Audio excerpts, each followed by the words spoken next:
Esta conferencia comenzará a grabarse.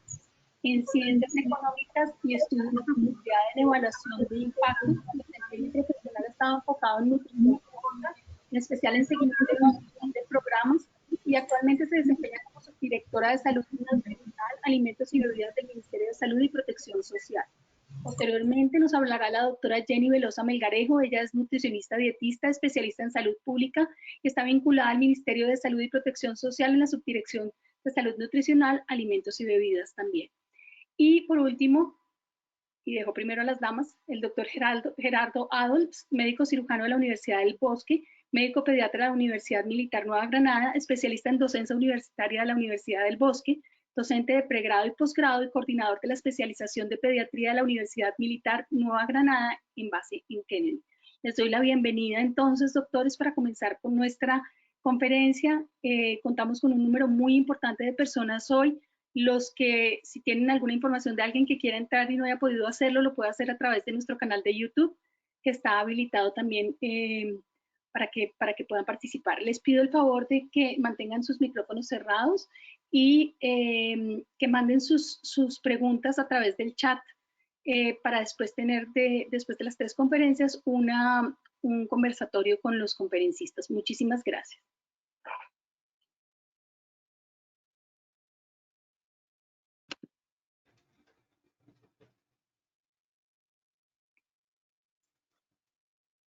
Gracias, María Isabel. ¿Me escuchan? Sí, te oímos muy bien. Ok, si me dan para compartir. Ah, ya, perfecto. Bueno, mientras que vamos con los temas tecnológicos, muchísimas gracias a la Sociedad Colombiana de Pediatría, sección Bogotá, por esta invitación. Es un gusto estar hoy con ustedes. Bueno, ya María Isabel me presentó, yo soy Elisa Cadena, soy subdirectora de Salud Nutricional, Alimentos y Bebidas en el Ministerio de Salud. Y hoy, en conjunto con mis otros compañeros del panel, vamos a hablar sobre el lineamiento de atención a los niños que presentan desnutrición aguda, moderada o severa, y cómo fueron estos pasos para actualizarlo y en términos generales, qué es lo que está influyendo este proceso. Yo inicialmente voy a darles un primer esbozo sobre algunos antecedentes que tenemos.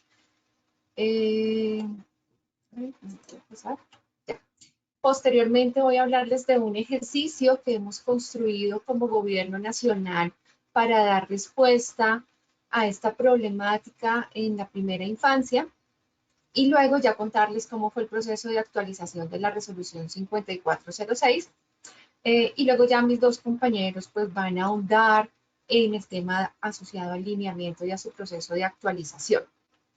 Entonces, para hablarles de los antecedentes, contarles que en Colombia nosotros, la fuente oficial de la tasa de mortalidad asociada a desnutrición aguda en menores de 5 años son las estadísticas vitales del DANE. Esta fuente oficial tiene algunas dificultades, como por ejemplo el rezago en el reporte. Entonces es así que aún estamos esperando ya el dato confirmado de 2019, entonces en este momento tenemos casi 2 años de rezago.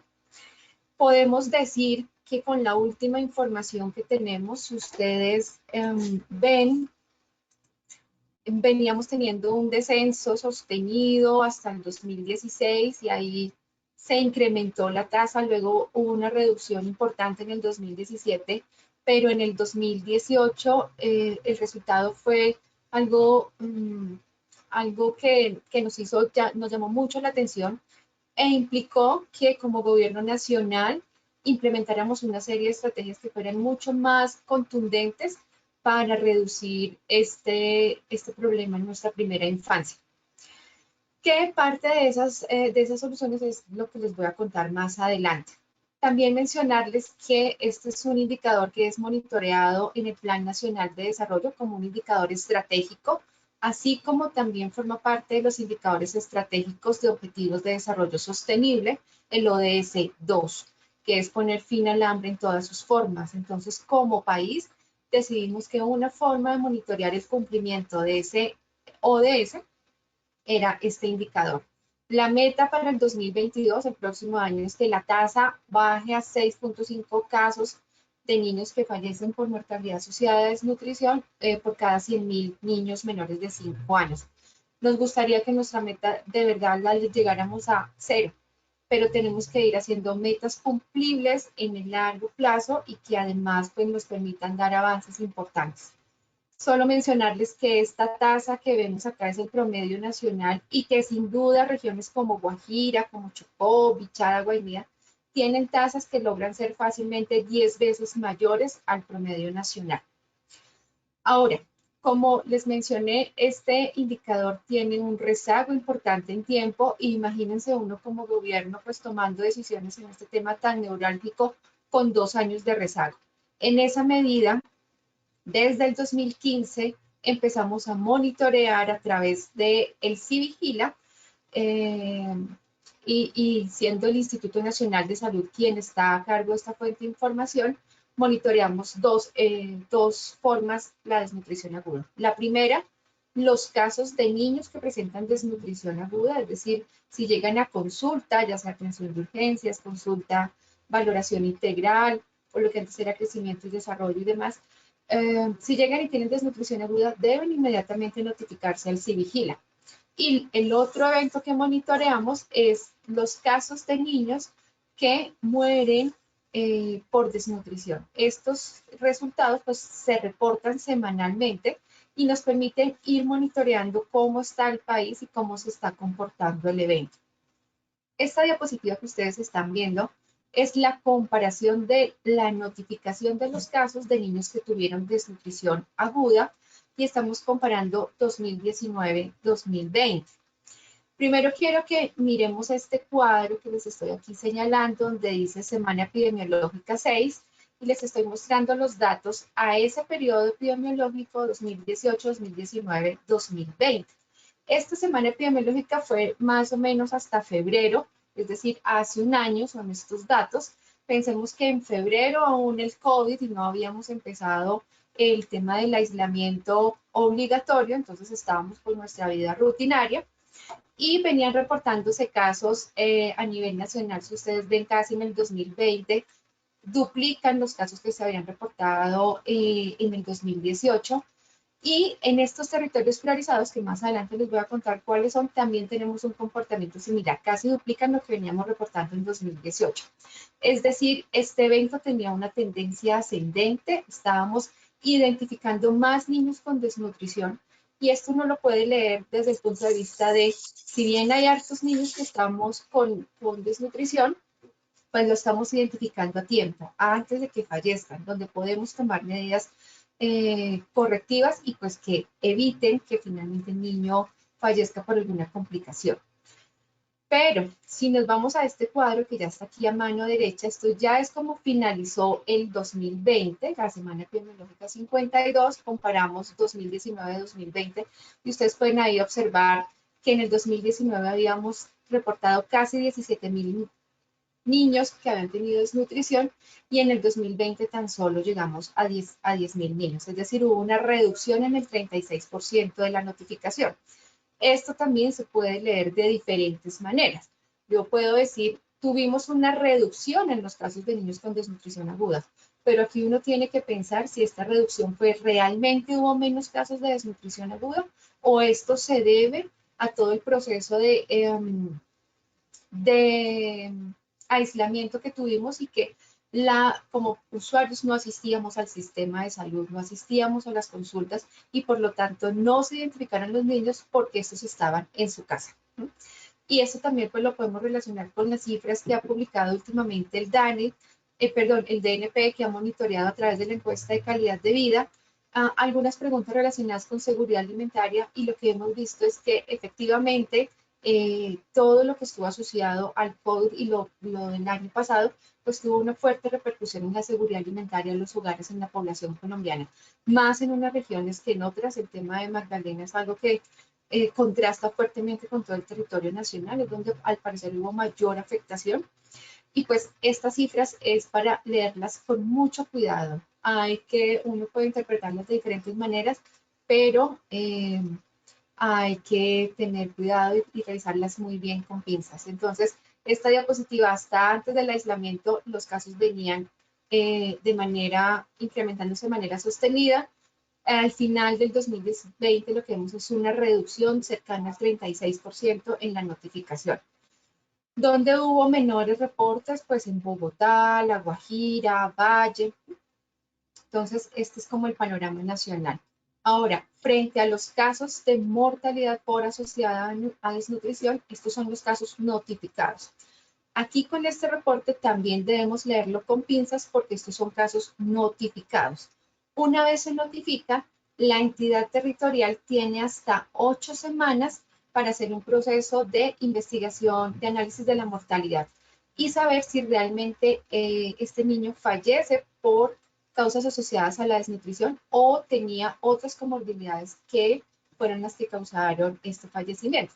Estos son notificaciones que después cambian una vez se realizan los procesos del análisis de mortalidad y por eso son datos que también debemos revisar con mucho cuidado.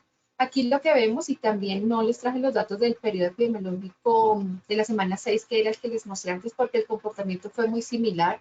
Hubo una reducción en la notificación de mortalidad asociada por desnutrición cercana al 35%, y donde más se vio esto fue en Guajira, en territorios como Vichada, Nariño, norte de Santander. César, que como van a ver ahorita más adelante, el micrófono abierto, gracias. Como vamos a ver, estos territorios pues tienen un proceso diferente al resto del territorio nacional, y pues estos resultados se reflejan en este trabajo. Entonces, hasta acá, no, hacía falta una muy importante que se conecta mucho, que nos llevó a actualizar el lineamiento.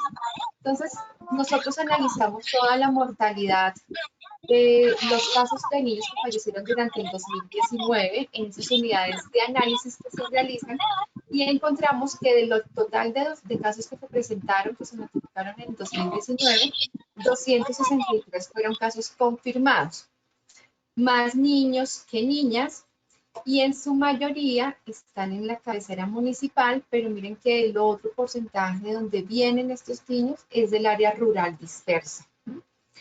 En segunda medida, el grupo de edad, el 33% de los niños que fallecen son niños menores de 6 meses. Entonces, ¿qué es lo que está pasando acá? ¿Y qué está pasando con la lactancia materna cuando es el factor protector para evitar que los niños fallezcan por desnutrición o por diarrea o por enfermedad respiratoria?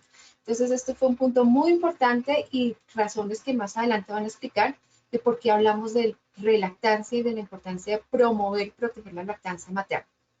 El siguiente grupo, pues, de niños que fallecen son los niños que están entre 6 y 11 meses, que son el 30%. Entonces, si yo sumo estos dos, casi o más del 60% de los niños que fallecen por desnutrición son menores de 1 año. Y aquí nuevamente la importancia de la lactancia materna. Otro ítem importante es que el 45% de los niños que fallecen, sus hogares se autorreconocen como población indígena. Entonces también es uno de los procesos que tenemos que adelantar en lo marginados, viven en áreas rurales dispersas. Ahorita las noticias últimas estamos escuchando que están en procesos de confinamiento, que están siendo víctimas del desplazamiento. Entonces todo esto tiende a ser causales de que puede este fenómeno ir empeorando. Y el 87% de los niños que fallecen han estado hospitalizados. Entonces aquí también es un llamado a cómo estamos haciendo ese proceso de atención del niño que está llegando con desnutrición. Y un 13% no había estado hospitalizado. Entonces hasta acá era todo el tema de contexto de las cifras. Como les comenté, una vez los resultados del 2018-2019 nos alertan que todas las tasas de mortalidad aumentaron en todo el país. En conjunto con el Instituto Colombiano de Bienestar Familiar y el Instituto Nacional de Salud, inicialmente nos propusimos hacer un plan de trabajo para contra la desnutrición. Inicialmente fueron priorizados 7 territorios, que son los que ustedes ven de color verde más fuerte. Entonces estuvieron Guajira, Cesar, Chocó, Risaralda, pero Risaralda es en especial la comunidad indígena de Pueblo Rico, Guainía, norte de Santander y Bichada. El año pasado, bueno, finalizando el 2019, por el comportamiento que estaban teniendo, ingresan otros 4 departamentos, que son ya los que vemos de un color más tenue, Nariño, Meta, Arauca y Magdalena. Y ya finalizando el año pasado, 2020, ingresan Valle Bolívar y Atlántico. Entonces, actualmente tenemos 14 territorios a los que estamos monitoreando y trabajando fuertemente con este plan de acción contra la desnutrición, que como les conté, inició como un esfuerzo intersectorial entre el Ministerio de Salud, Instituto Colombiano de Bienestar Familiar, el INS, y ya se nos han unido otros actores que son claves en este proceso, como la Superintendencia Nacional de Salud. ¿Qué hacemos en el plan? El plan tiene 5 líneas claves. La primera es fortalecer todo el proceso de identificación, y en esto es importante mencionar que en los territorios priorizados se avanza con la creación de mesas intersectoriales. Muchos se preguntarán, pero ¿cómo así? ¿Cómo así que si esto viene de tanto tiempo, por qué no existían estas mesas? Pues debemos reconocer que no estaban.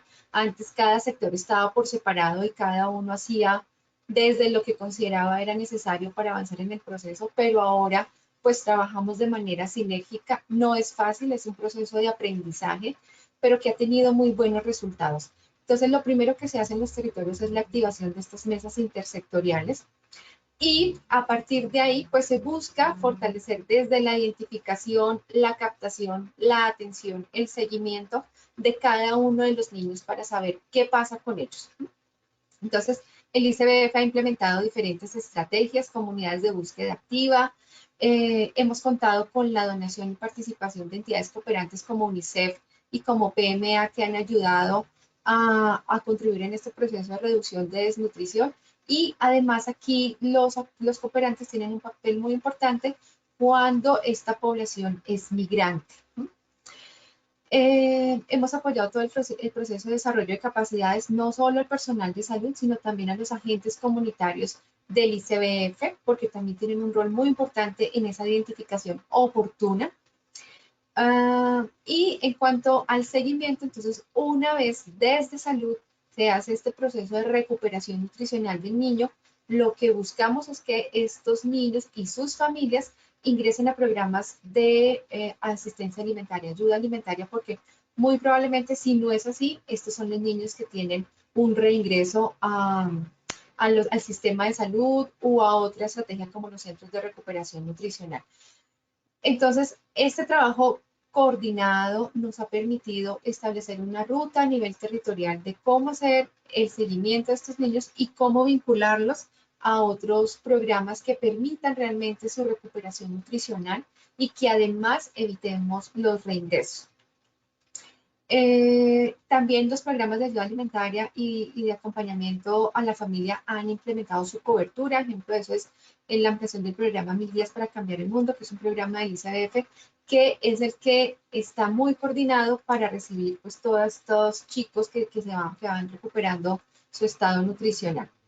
Y como les comenté, esto no es solo iniciamos instituciones de salud junto con el ICBF, pero también se fueron uniendo otras entidades muy importantes, y a través de la CISAM pues se han ido movilizando recursos de otras entidades y de cooperantes que nos han permitido avanzar en el proceso. Ya entrando en materia, entonces, y con estos antecedentes, entonces, ¿cómo avanzamos en la actualización de la resolución? Entonces, con esos hallazgos que les comenté, nosotros ajustamos la resolución en 6 puntos que son claves. El primero, el campo de aplicación. Y en el campo de aplicación, pues nuestros actores usuales que son, que deben implementar esta resolución, pues son las EPS, las IPS, pero incluimos a unas entidades muy importantes que son los organismos de cooperación y algunas ONGs para que fuera aplicable, porque a veces nos encontramos en territorio que como la resolución anterior no los incluía, entonces pues tenían sus métodos propios para todo el proceso de recuperación nutricional. Entonces aquí los incluimos y además definimos quién es un organismo de cooperación. pues para que no tengamos que después nos digan, no, es que yo no me configuro como tal, entonces no me aplica lo que está escrito en la resolución, entonces damos ese alcance. En segunda medida, hacemos énfasis en las definiciones y una muy importante son los alimentos de propósito médico especial o los ACME. Entonces, cuando salió nuestra primera resolución, este proceso estaba aún en construcción. Hoy ya tenemos por la ley estatutaria, por la política integral de atención en salud, por las mismas rutas, y pues por todos los planes de beneficio, tanto el plan de beneficios de salud como lo que no está cubierto por el plan de beneficio, pues contamos con la definición de los ACME. Los alimentos de propósito médico especial, como su nombre lo indica, son aquellos que se requieren para una condición médica, no son alimentos convencionales. Y en esto Colombia es algo sui generis. En general, estos productos no tienen homogeneidad frente a su definición a nivel internacional. Para algunos son alimentos tradicionales, para otros países son suplementos nutricionales, para otros son suplementos dietarios. En fin, tienen diferentes categorías y para nosotros son una categoría especial. No son alimentos, no son suplementos, sino se llaman así, alimentos de propósito médico especial. Entonces hacemos esa definición, la incluimos y además pues hacemos claridad frente a cómo se deben suministrar, porque estos ACME deben formularse a través del MIPRES, porque son financiados vía los recursos del no PBS. También hacemos mayor énfasis en las definiciones de búsqueda activa, canalización efectiva, manejo ambulatorio y hospitalario. En otro punto que hacemos mayor énfasis es en la detección e identificación de los casos. Y en esto nuevamente reiteramos que los niños que tienen desnutrición aguda son un caso de urgencia, que no requieren ningún tipo de autorización administrativa y que su atención debe ser inmediata. En esos análisis de mortalidad que les contábamos que habíamos realizado en conjunto con las otras entidades, muchas de las veces que se veía cuáles habían sido las causas de fallecimientos, porque los niños no habían sido atendidos como una urgencia, sino se les había atendido su infección respiratoria, su enfermedad diarreica, en caso de haber llegado con alguna comorbilidad, pero no se les había tratado la desnutrición. Y se les había dado un control largo en el tiempo y por lo tanto pues no había sido atendida como tal. El otro ítem es el tratamiento terapéutico, y entonces aquí esto está muy ligado a lo que son los alimentos de propósito médico especial. Entonces el uso de la fórmula terapéutica lista para el consumo, que tiene unas características particulares, que viene recomendada desde las guías de la Organización Mundial de la Salud y de todas estas entidades que han estado en el proceso de actualización y que monitorean los protocolos que existen para el tratamiento de atención a la desnutrición aguda en diferentes países. Pues este es el producto con el cual debemos tratar la desnutrición.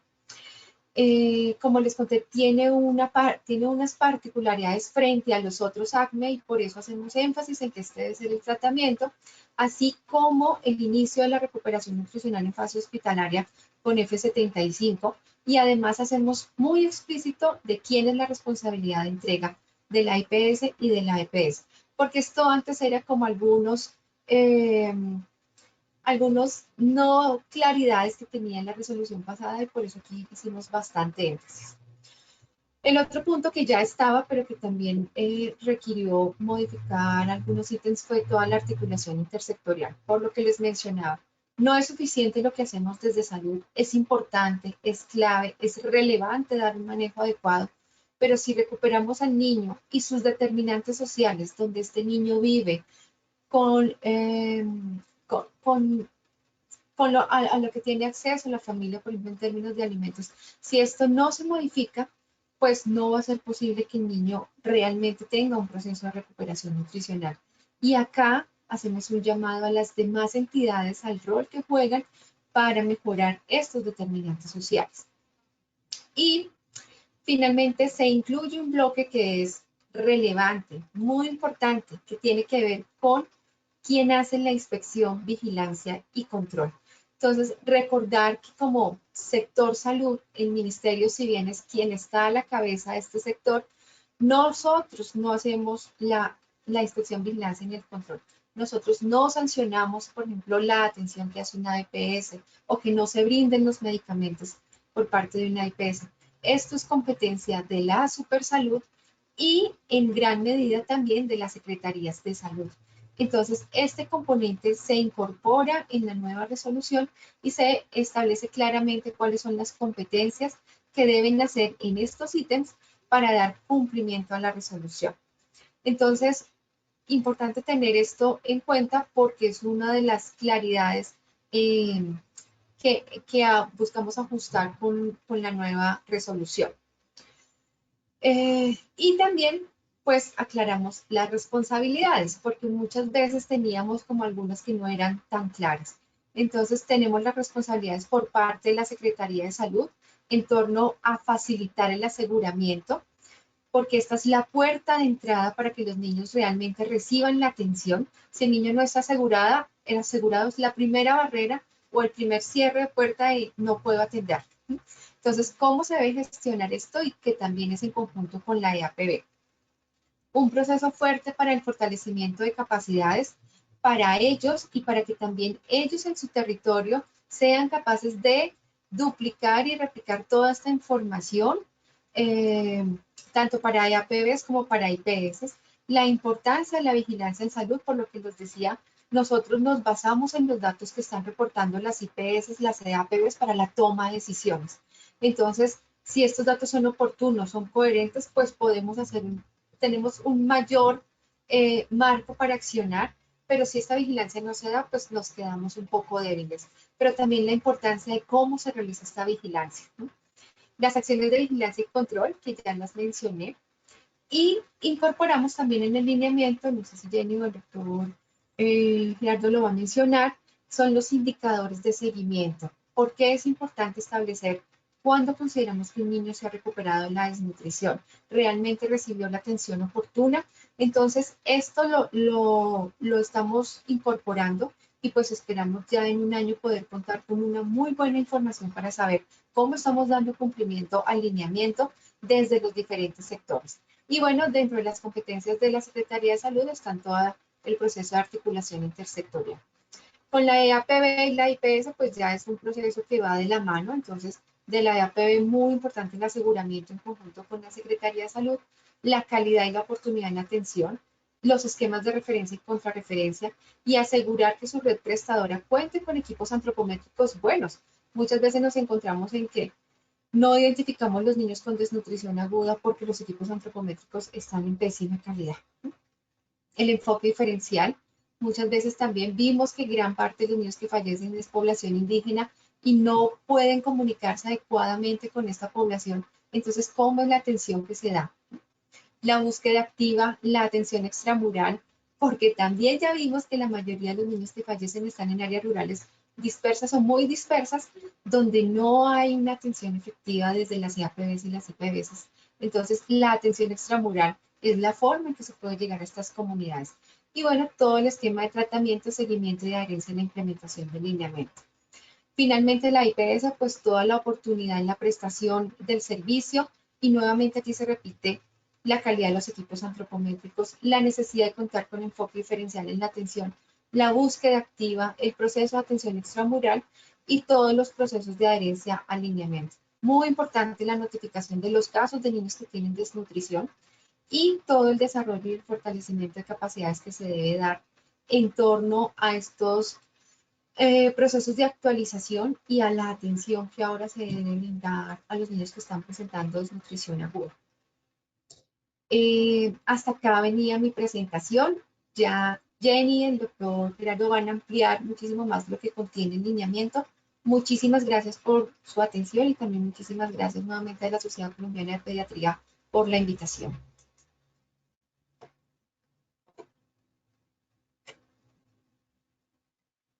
Doctora Elisa, muchísimas gracias por la actualización, muy interesantes los datos que nos diste y la forma como se están articulando todas las entidades para lograr hacer que nosotros hagamos nuestro trabajo también de detectarlos a tiempo y de remitirlos a tiempo y de notificar y estar pendientes de la evolución. Muchísimas gracias. Seguimos entonces con la conferencia de la doctora Jenny. Bienvenida, muchas gracias.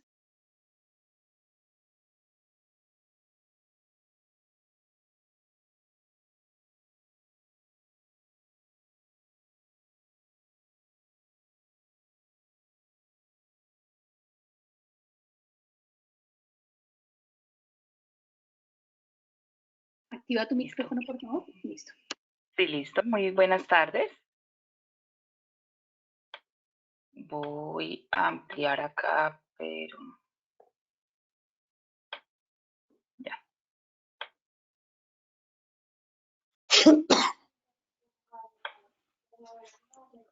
Listo. ¿Me confirman? ¿Están viendo entonces mi pantalla? Sí, muy bien, doctora. Muchas gracias. Y me escuchan bien. Perfecto. Entonces, muy buenas tardes. Como ya tuvieron la oportunidad de presentarnos, mi nombre es Jenny Velosa Melgarejo, nutricionista dietista, especialista en salud pública, vinculada al Ministerio de Salud y Protección Social en la Subdirección de Salud Nutricional, Alimentos y Bebidas, y soy quien tiene a cargo la referencia técnica para la atención de la desnutrición aguda, moderada y severa en menores de 5 años en el país, además del tema de alteraciones nutricionales que estamos desarrollando actualmente también en este momento.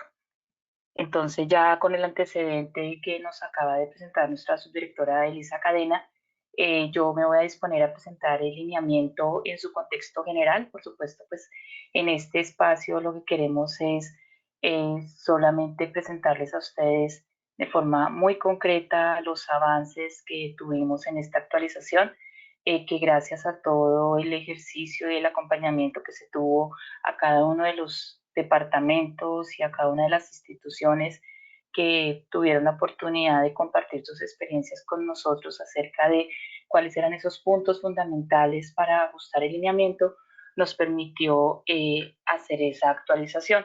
Esa actualización pues por supuesto de la mano de la actualización de la resolución 5406, que fue lo normativo que nos acabamos de presentar, y ahora yo les presento pues los puntos claves de la actualización que tuvo este lineamiento, y en este caso la conceptualización y fisiopatología de la desnutrición y del síndrome de realimentación. Este es uno de los puntos concretos que pudimos nosotros poder aclarar en este lineamiento y en esta actualización, por cuanto en el anterior, pues las definiciones de la desnutrición y sobre todo el síndrome de realimentación había sido una información que habían solicitado de manera importante poderla ampliar un poco más, y este fue el ejercicio. Recordarles que tuvimos la oportunidad de actualizar este lineamiento, o comentarles más bien que tuvimos la oportunidad de actualizar este lineamiento junto con UNICEF y un convenio con la Universidad Nacional por parte de UNICEF. Entonces fue un equipo técnico apoyado pues por los profesores y docentes de la Universidad Nacional, así como un equipo ampliado a nivel nacional de las personas con experticia en el tema de algunos departamentos del país. El segundo punto que se actualizó en el marco de la actualización fue los principios básicos del diagnóstico, y esto incluyó un abordaje más concreto acerca de la valoración antropométrica y clínica, así como la definición de complicaciones o comorbilidades y el escenario de manejo correspondiente a la hospitalización y el tema del manejo ambulatorio. Se presentó un ejercicio de secuencialidad en las intervenciones a través de un abecedario terapéutico que tiene como misión recoger esas atenciones inmediatas que hacemos en cada una de las fases de atención, y pudimos como organizar esto queriendo como facilitar el manejo ya en el hospitalario, sobre todo de cuáles son las cosas que debemos hacer en el inmediato y en qué fase. Entonces, más adelante les presento en qué consiste este abecedario.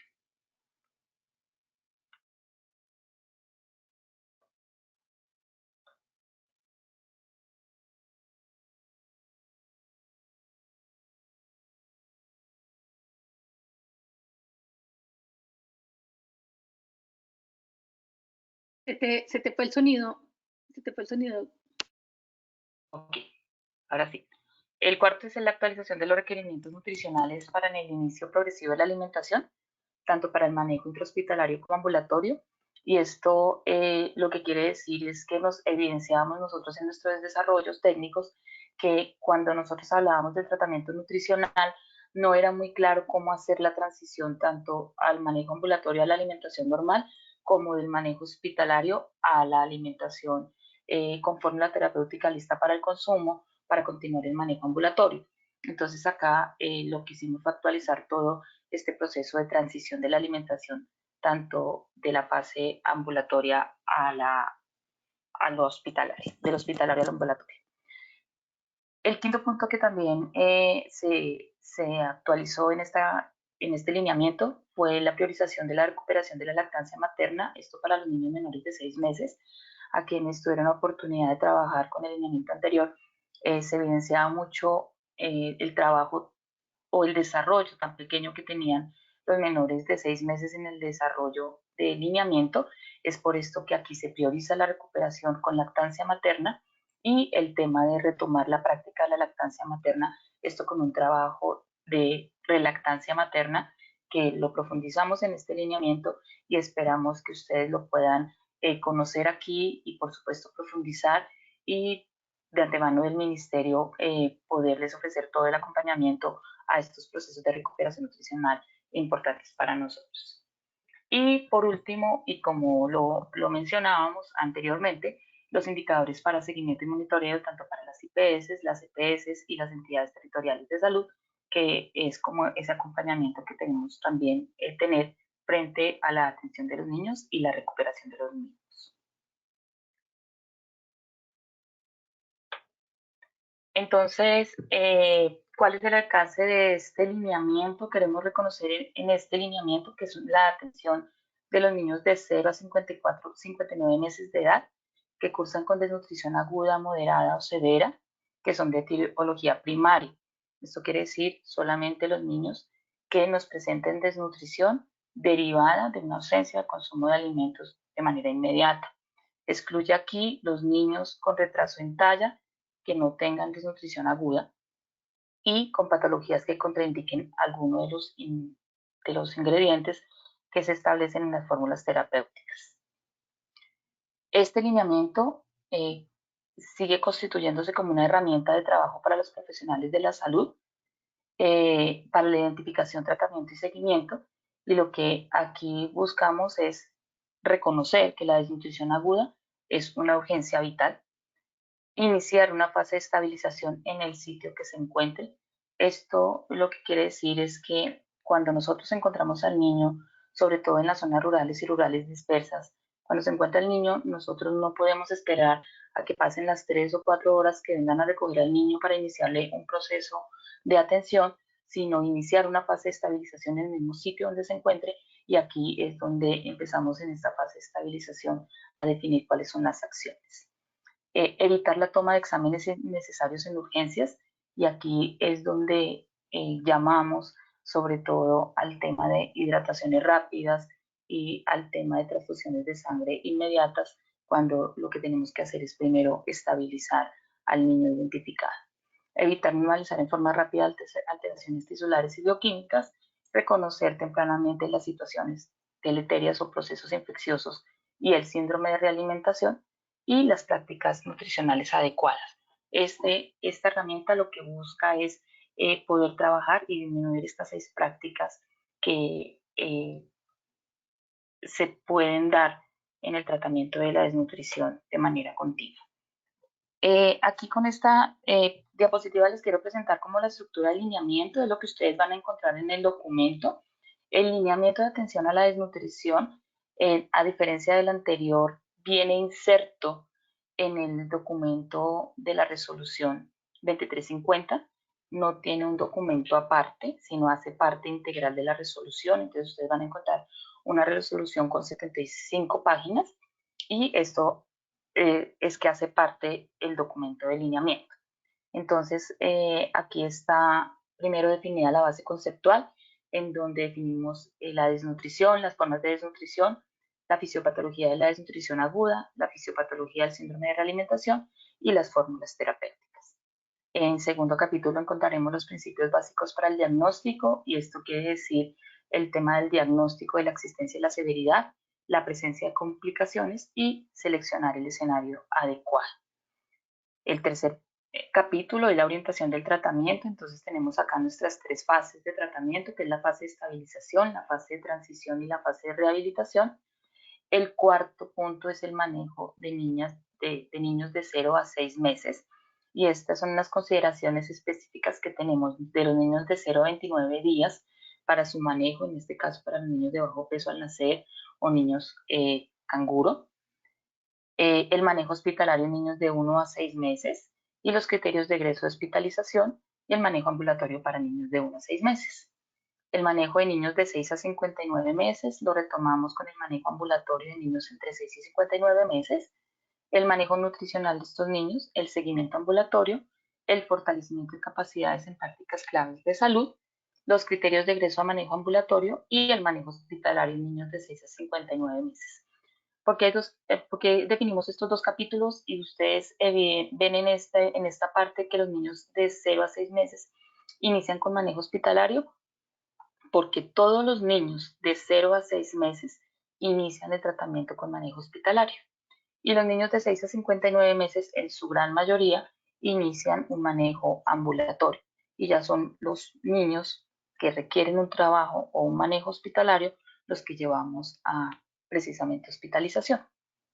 Y por último, el seguimiento y monitoreo, y esto corresponde a los indicadores, cada uno definido para las IPS, las entidades de aseguramiento y la entidad territorial departamental y distrital.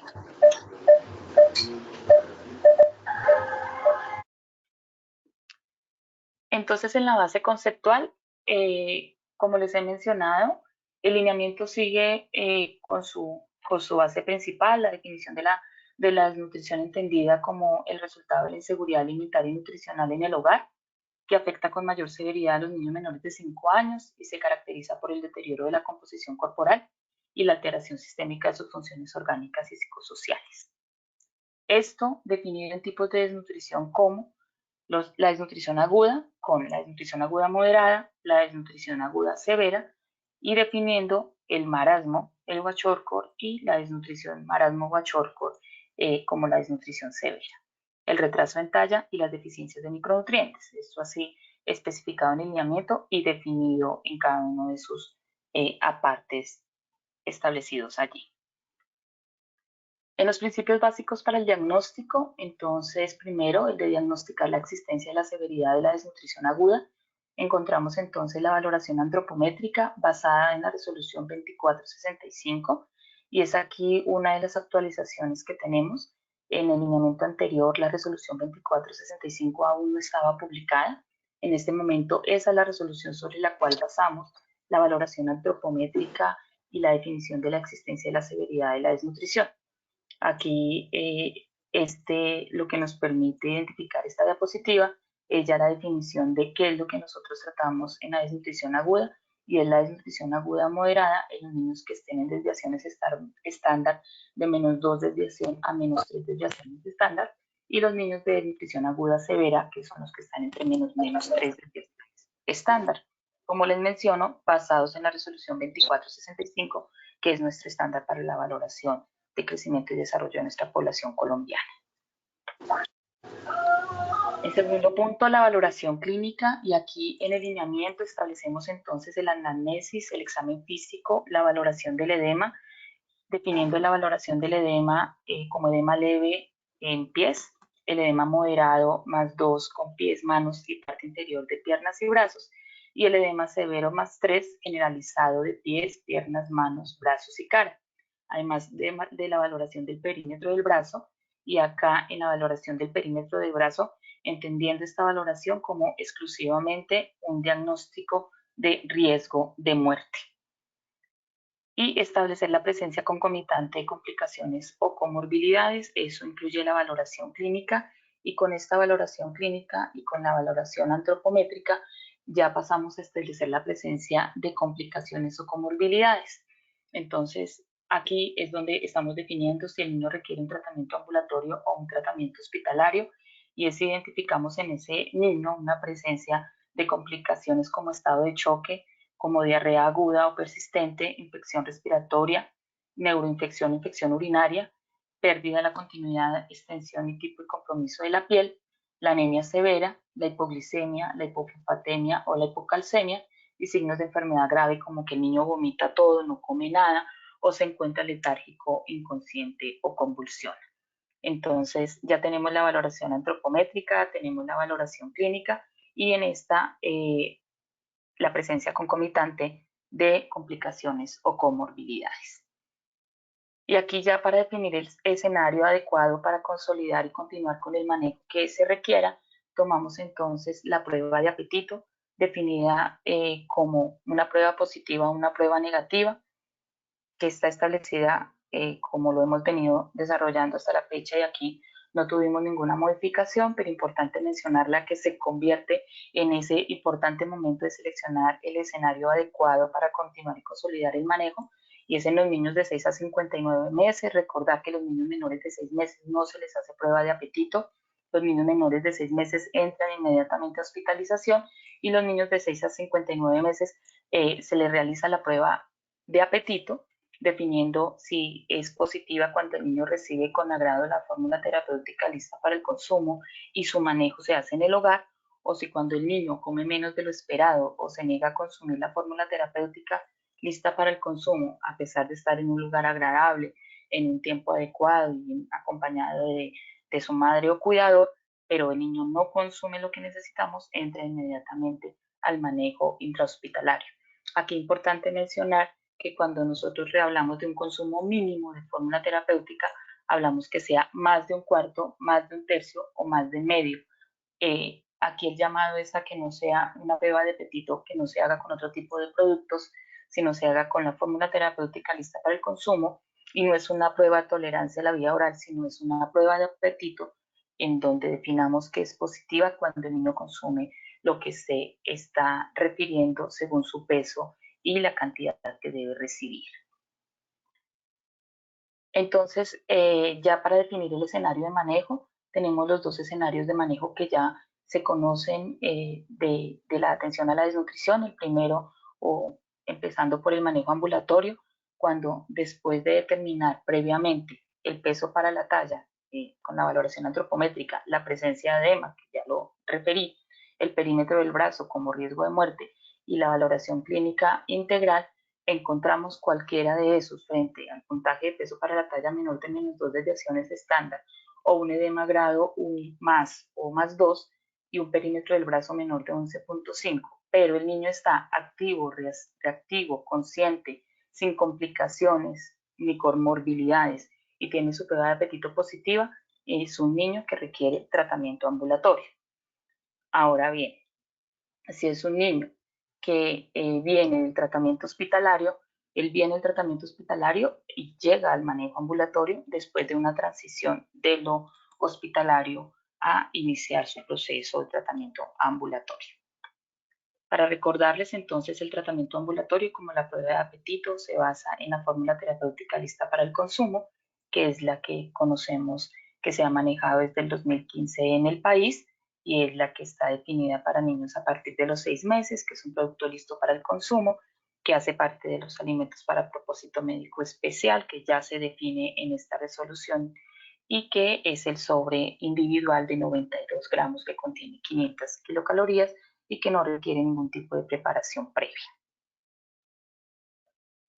Ahora el manejo hospitalario, entonces este manejo hospitalario, igual cuando ya determinamos peso para la talla, presencia de edema, perímetro del brazo y valoración clínica integral y encontramos uno de los establecidos ya, puntaje Z menor de -2 desviaciones estándar, algún grado de edema, el perímetro del brazo menor de 11.5, pero encontramos cualquiera de las siguientes condiciones de morbimortalidad, el niño entra a un tratamiento hospitalario. Primero, el niño menor de 6 meses de edad, el niño mayor de 6 meses de edad, pero que pese menos de 4 kilos, un niño que está inconsciente, letárgico, hipoactivo o está convulsionando, que tiene edema nutricional más 3, que tiene diarrea, vómito, persiste el rechazo a la vía oral, que está en riesgo de deshidratación, que aumenta la frecuencia respiratoria para la edad de acuerdo a lo establecido para menores de 2 meses, de 2 a 11 meses y de 12 meses a 5 años.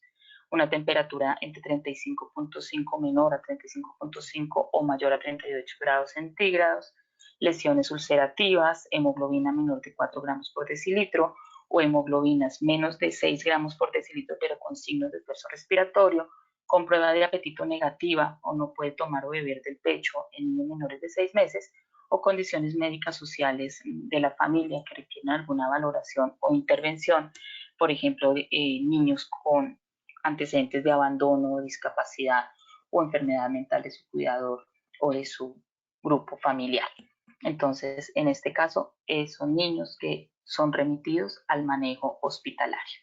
Y en este manejo hospitalario, tener en cuenta que la base del tratamiento hospitalario es la fórmula F75, que es la presentación lata de 400 gramos reconstituida con 2 medidas en 100 mililitros, que contiene 75 kilocalorías por 100 mililitros, que se usa en la fase de estabilización y transición, que contiene vitamina A, zinc y cobre en dosis terapéuticas, que no contiene hierro y que requiere preparación con agua segura antes de consumir. Cuando ya definimos que el niño va a entrar a un tratamiento hospitalario, debemos entonces partir de una fase de estabilización y una fase de transición. La fase de estabilización se da entre las 24 a 72 horas de que el niño es identificado, y esto quiere decir que en esa fase de estabilización vamos a reanimar y corregir las condiciones médicas agudas o mortales en que encontremos el niño con un inicio cauteloso del manejo nutricional. En la fase de transición, que es a partir de los 3 a los 7 o entre los 14 días, vamos a encontrar un niño que le vamos a hacer un paso progresivo entre la fórmula F75 al alimento, o bien fórmula terapéutica lista para el consumo, o bien leche materna en los niños menores de 6 meses, y continúan tratamiento y vigilancia de las condiciones en las cuales se encuentra el niño. Y con este seguimiento vamos a definir que ya el niño pasa a una fase de rehabilitación que nos puede dar hasta 60 días, que son la fase de rehabilitación en la que ya tenemos como manejo ambulatorio, y es el manejo que está en casa, en donde le hacemos un aumento progresivo del aporte calórico, miramos su velocidad de crecimiento, cómo va compensando ese peso que el niño va ganando, cómo vamos vigilando sus condiciones nutricionales y de salud, y son niños que ya inician esa parte de su tratamiento inicial. Entonces, fase de estabilización, fase de transición es lo que definimos en el escenario hospitalario, y la fase de rehabilitación es lo que definimos en el espacio ambulatorio. La fase de transición es la parte que inicia del hospitalario a que me garanticen que el niño, cuando pasa al tratamiento ambulatorio, ya está adaptado a consumir la fórmula terapéutica lista para el consumo y la consume de manera adecuada, y el cuidador sabe cómo se la debe indicar. En la fase de estabilización y en la fase de transición y de rehabilitación, entonces se va a encontrar el abecedario terapéutico, que es el que ustedes ven aquí en esta pantalla, y lo que quiere decir es que por las letras del abecedario inicial se trató de adecuar las palabras al abecedario, y aquí entonces vamos a hablar del momento actual con una acción, una condición que vamos a trabajar en el niño con una acción específica, y esto va en cada momento, entonces hasta las 2 horas, hasta las 12 horas, hasta las 24 o 48 horas y hasta las 3 semanas, y ustedes encontrarán sombreado qué acción debo hacer en ese abecedario con cada una de las acciones que puedo tener. Entonces aquí, por ejemplo, vamos a hablar de una alerta de hipoglicemia, entonces vamos a corregir con cautela la hipoglicemia sintomática, y lo vamos a hacer en la fase de estabilización y en la fase de transición.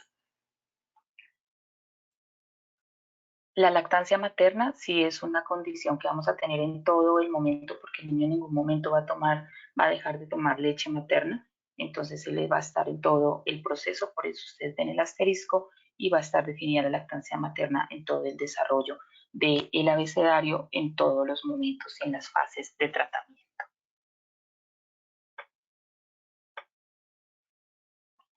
Y por último, y para definir entonces, tenemos los indicadores que están referidos para cada uno de los actores del Sistema General de Seguridad Social en Salud, y está establecido para las IPS, para el tratamiento hospitalario y ambulatorio, estos 4 indicadores: el porcentaje de niños menores de 5 años con desnutrición aguda con adecuado manejo hospitalario de la desnutrición, el porcentaje de niños menores de 5 años con desnutrición aguda con prescripción de fórmula terapéutica lista para el consumo en MIPRES. Aquí es importante mencionar, la fórmula terapéutica lista para el consumo está establecida en la plataforma MIPRES y de esta manera se define por los 2 códigos CIE-10 establecidos que se puede formular este insumo terapéutico. El porcentaje de equipos antropométricos que cumplen con la normativa vigente para la atención de los niños menores de 5 años por servicio, y esto debe estar adecuado al proceso de habilitación y a la resolución 2465. Y el porcentaje de niños con desnutrición aguda que presentan recuperación nutricional. Los indicadores para las EPS es en promedio en días que se hace efectiva y oportuna la remisión y la atención de acuerdo con el grado de complejidad requerido por los niños menores de 5 años con desnutrición aguda. Y es ese punto específico en donde les estamos diciendo, cuando el niño ingresa, es la EPS la que me debe garantizar la entrada de ese niño a un nivel mayor de complejidad y que el niño no se nos quede en un escenario primario esperando que le den una remisión de manera oportuna a la atención. A esto nos hacemos énfasis nosotros cuando hablamos de la oportuna remisión y atención. El porcentaje de niños menores de 5 años con prescripción de FTLC entregada de forma oportuna, y esto es considerado en menos de 5 días, entendiendo que en la plataforma MIPRES tenemos una forma de entregar la fórmula terapéutica en menos de 48 horas, y los niños que han sido hospitalizados se les debe hacer la solicitud de su fórmula terapéutica de tal manera que cuando el niño salga de hospitalización ya cuente con su fórmula terapéutica lista para el consumo. El porcentaje de los niños menores de 5 años con desnutrición aguda con adecuado manejo integrado de la desnutrición aguda, eso incluye que sean niños tratados con F75 FTLC y dentro de lo establecido en el lineamiento.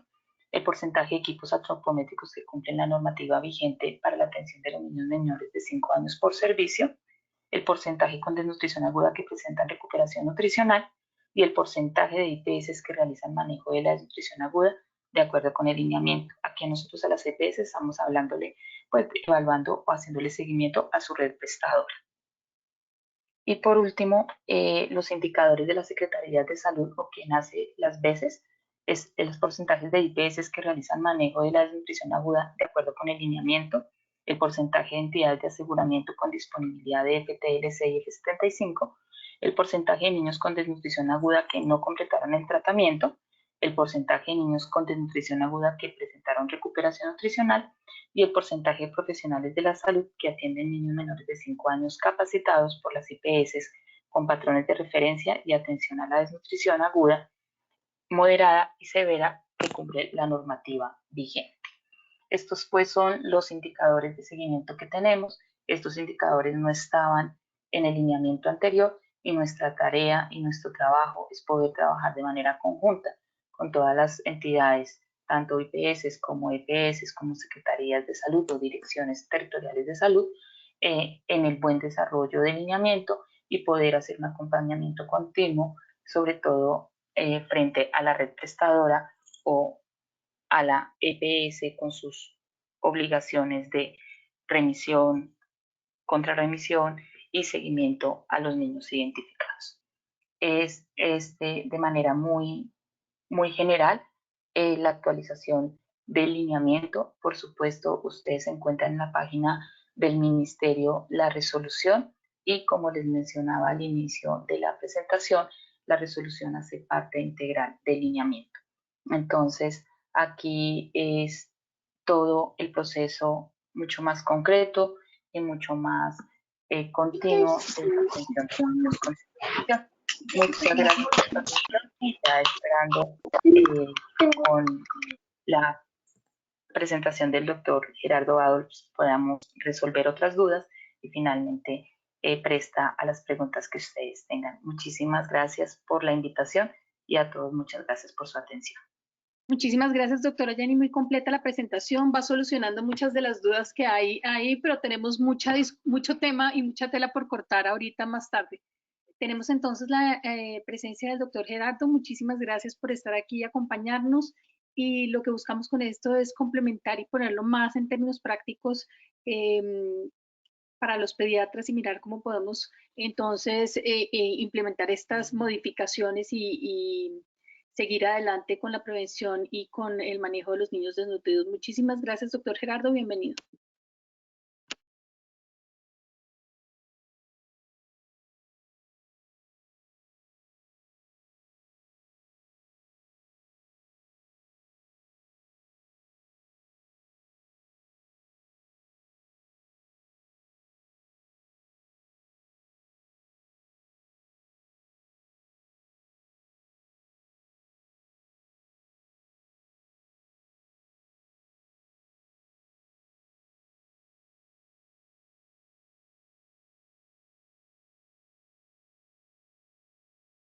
Bueno, ¿me oyen ahí?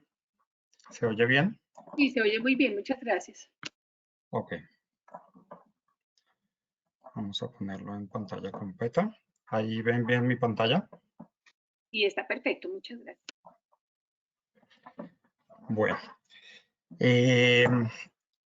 Vamos a tratar de cerrar un poco esta reunión tratando de aterrizar un poco el tema del lineamiento a la parte práctica y a la parte asistencial. Entonces, yo me puedo preguntar como pediatra, como asistencial, entonces, ¿cuál sería y por qué un nuevo lineamiento para el manejo de la desnutrición? ¿Qué sentido tiene esto, no solamente en Colombia, sino a nivel mundial? Porque realmente el lineamiento del Ministerio de Salud tiene su inspiración en todo el trabajo que viene desarrollando la Organización Mundial de la Salud desde el año 1981. Entonces, para este pequeño espacio, porque es un periodo muy corto, un tiempo muy corto, vamos a plantearnos dos objetivos, que sería primero, entender la importancia de la estandarización del lineamiento para el manejo de la desnutrición aguda, cuál es la importancia de que podamos estandarizar el manejo a nivel nacional y cómo puede eso impactar sobre la morbimortalidad y las secuelas a corto, mediano y largo plazo de los pacientes con desnutrición aguda. Y vamos a tratar de reconocer cuál es la lógica de estas recomendaciones. Vamos a iniciar entonces entendiendo cuál es la importancia de la estandarización de un manejo para los pacientes con desnutrición aguda. Tenemos en el marco un punto bien importante y es que la desnutrición es importante en Colombia, como ya nos lo señaló Jenny, nos lo señaló Elisa, pero también ha sido importante en todo el mundo. Y es que los últimos reportes de la Organización Mundial de la Salud dicen que 52 millones de niños menores de 5 años, 52 niños menores de 5 años, 52 millones de niños menores de 5 años presentan desnutrición aguda mejorada, 17 millones presentan desnutrición aguda severa y 155 millones sufren retraso del crecimiento, que podría verse desde el punto de vista de la salud pública como un reflejo del estado nutricional a mediano y largo plazo. También es muy importante que la Organización Mundial de la Salud señala que alrededor del 45% de las muertes de los menores de 5 años están en relación con la desnutrición.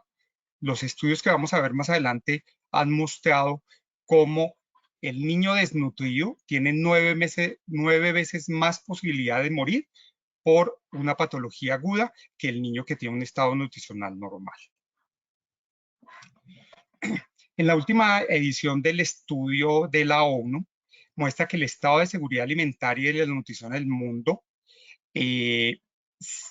señala que aproximadamente 690 millones de personas pasaban hambre para el 2019. Eso refleja un aumento de 10 millones de personas con respecto a lo que pasaba en el 2018 y de casi 60 millones de personas en los últimos 5 años. Eso refleja que el estado de seguridad alimentaria en el mundo es un terreno propicio para el padecimiento de la desnutrición aguda. Y el último informe publicado por la ONU en abril del 2020 muestra que, según previsiones del informe, la pandemia del COVID-19 puede haber provocado para finales del 2020 alrededor de un aumento de 130 millones de personas nuevas afectadas por el hambre crónica en todo el mundo. ¿Qué pasa con eso? Las Naciones Unidas entonces es consciente que con el aumento del hambre y con la persistencia de la malnutrición en el mundo, el logro del Objetivo de Desarrollo Sostenible número 2, hambre cero, para 2030 se vuelve algo bastante dudoso. Entonces, este problema ha sido importante para la Organización Mundial de la Salud y desde 1981 ya empezaron los trabajos y se publicó la primera guía mundial para el manejo de la desnutrición severa. Ese primer trabajo se actualizó en el año 1999 cuando se publicó el segundo trabajo llamado Tratamiento y Manejo de la Desnutrición Proteico-Calórica Severa en el Mundo. Ese lineamiento o lo dictado por la Organización Mundial de la Salud se ha venido actualizando con el paso de los años. Aquí vemos la actualización del 2002. En el 2003 se publicaron las guías para el manejo del paciente en el medio intrahospitalario. Esas mismas guías se actualizaron en el 2013 y el último update publicado por la Organización Mundial de la Salud data de 2016. Eso es a nivel mundial. ¿Qué pasó en Colombia? En Colombia entonces tenemos que se ha publicado el lineamiento que se publicó en el 2015 y la nueva actualización ahorita. Pero ¿cuál es la importancia de que podamos estandarizar y cuáles han sido los resultados de esa estandarización a nivel mundial? Y ya han habido varios metanálisis publicados y el primer metanálisis más importante publicado con respecto a esto fue publicado en Lancet del 2008. Este es un trabajo muy interesante donde se pudieron valorar no solamente la estrategia de la estandarización del lineamiento de la Organización Mundial de la Salud, sino que también se evaluaron otras intervenciones de salud pública, como por ejemplo la promoción de la lactancia materna, el uso de micronutrientes, la promoción de la alimentación complementaria, la estandarización y la promoción de las medidas de higiene. Y este metaanálisis y este estudio lo que trató de evaluar era cómo esas intervenciones en salud pública podían tener repercusión sobre la salud infantil. Y ese metaanálisis publicado en Lancet del 2008 lo que concluyó con respecto a los estándares publicados por la Organización Mundial de la Salud era que eran capaces de disminuir la rata de fatalidad. Saben ustedes que la rata de fatalidad que estaba publicada antes de 1980 fluctuaba obviamente con las condiciones de los países donde se publicara, pero podía fluctuar entre alrededor del 30 y el 52% de rata fatalidad de los pacientes manejados en el medio intrahospitalario. En ese metaanálisis publicado en Lancet lo que se demostró es que la estandarización de los lineamientos publicados por la Organización Mundial de la Salud eran capaces de disminuir la rata fatalidad hasta en un 55% y bajar el riesgo relativo a un 0.55. El segundo metaanálisis bien grande también publicado, y este fue publicado con un estudio hecho en población colombiana, específicamente en la población de Nariño, en el Hospital de Los Ángeles, también mostró y fue capaz de comparar cómo era el manejo y el resultado de los niños manejados de forma estándar y cómo era el resultado de los pacientes manejados con los estándares de la Organización Mundial de la Salud. Y también fue capaz de demostrar una disminución de la rata de fatalidad hasta del 55%. Algo muy importante es con ese estudio y es que a diferencia de lo que vemos normalmente, fíjense que en ese estudio casi el 75% de los pacientes eran pacientes con desnutrición aguda tipo Kwashiorkor, es decir, que son los que tienen la mayor posibilidad de morir dentro del medio intrahospitalario. En el 2013 se publicó este otro metaanálisis que ya no únicamente contemplaba la desnutrición aguda severa, sino que también contemplaba la desnutrición aguda moderada. Y nos dijo cómo era el impacto que tenía el uso de los estándares de la Organización Mundial de la Salud en el medio ambulatorio. Y tiene otra cosa bien importante ese metaanálisis, y es que ese metaanálisis fue sometido adicionalmente a un consenso de expertos, ya que todos los estudios que encontramos en desnutrición no tienen el mejor nivel de calidad, no tienen el mejor diseño metodológico, tanto así que en este metaanálisis la rata de fatalidad tuvo un alto índice de dispersión, aproximadamente estudios tan bajos como de 3.5 y estudios tan altos como de 35%. Ese alto índice de dispersión de la rata de fatalidad hace que digamos que la calidad de la evidencia resultante de ese metaanálisis no sea tan diciente. Pero lo que tenemos que ver con respecto a la medicina basada en la evidencia, de pronto no es siempre la mejor calidad de evidencia, sino que la evidencia que mejor se aplique a nuestro campo clínico, ¿sí?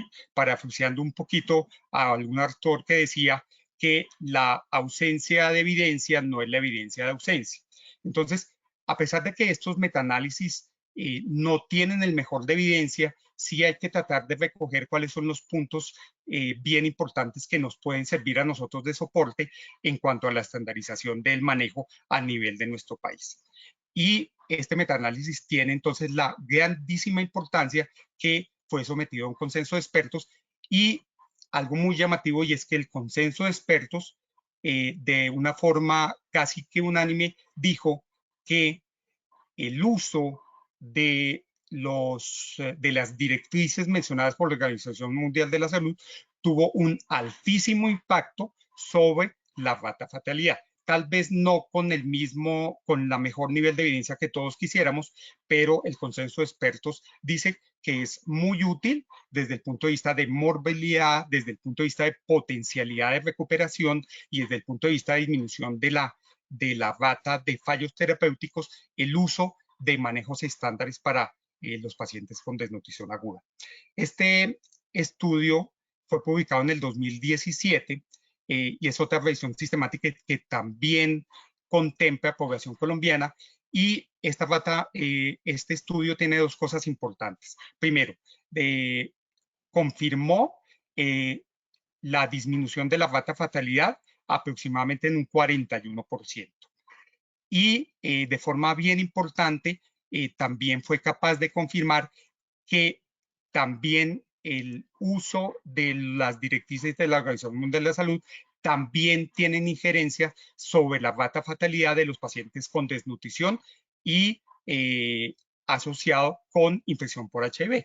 Ustedes saben que la mayoría de estos estudios son hechos en países africanos, en países del África subsahariana, donde la incidencia del HIV en la población pediátrica puede llegar a ser tan alto como el 42%, y que el paciente que tiene desnutrición y tiene HIV tiene un 40% más de riesgo de morir que un niño desnutrido que no tiene infección por HIV. Y el estudio fue capaz de demostrar que si usamos los parámetros de la OMS en los pacientes infectados por HIV y que están desnutridos, también tienen una disminución importante de la rata de fatalidad. Y por último, fíjense que este estudio fue publicado en el 2020, apenas el año pasado, y también demostró, tal vez no con el mejor nivel de evidencia por todo lo que ya les he mencionado acerca de los problemas metodológicos que tienen esos estudios, pero de forma bien importante confirma los hallazgos de los metaanálisis anteriores, y es que las directrices de la OMS, al usarlas, tienen una incidencia sobre una rata de fatalidad hasta del 55%. Una cosa antes de pasar a la siguiente, y es que todos estos metaanálisis han encontrado un punto en común, y es que la falta de la estandarización de las directrices de la OMS tienen una talanquera o tienen una limitación bien importante, y es que es la falta de conocimiento y la falta de capacitación del personal de salud que está involucrado en la atención de estos pacientes. Pero ¿cuál es la lógica de todas las recomendaciones de que nos habló Jenny? ¿Qué evidencia tienen y de qué forma pueden afectar la morbimortalidad de nuestros pacientes? Un punto bien importante que hemos ganado con la implementación del lineamiento desde el año 2015 es precisamente el diagnóstico y la detección temprana de nuestros pacientes. Nosotros los pediatras y en todos los ámbitos de atención de los niños nos acostumbramos a hacer una valoración antropométrica completa de nuestros pacientes y una gran mayoría de nuestros pacientes, por lo menos se los hablo desde mi práctica clínica. Yo trabajo en un hospital de la red suroccidente, que es el centro de referencia de todos los niños desnutridos de la red suroccidente.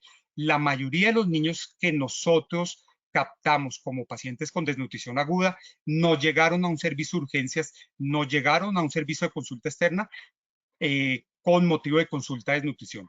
La desnutrición fue un hallazgo incidental gracias a la valoración antropométrica juiciosa y sistemática que se hace ahorita en todos nuestros servicios y en todos los ámbitos donde se atienden pacientes.